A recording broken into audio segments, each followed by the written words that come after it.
Hello. Here in my hands is the Hot Wheels Retro Racers 5-pack. This is the very first 5-pack I've ever bought. The model that instantly caught my attention was the Volkswagen Käfer racer. That alone was enough to make me buy the whole set. Later, I also noticed that the 67 Ford GT-40 Mk.IV is an excellent model as well.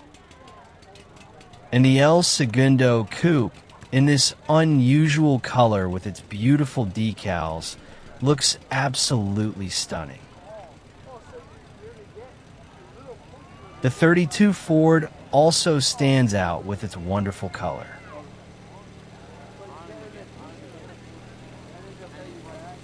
I'm still a bit unsure about the GT-Scorcher, but overall, I'm truly satisfied with the rest of the models in this pack.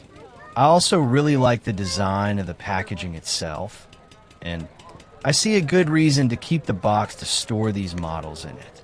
For me, this 5-pack feels like a small, complete collection, different styles, different moods, all in one set. Thank you for watching and spending this moment with me. If you enjoyed this video, you can subscribe to the channel for more model car moments. See you soon.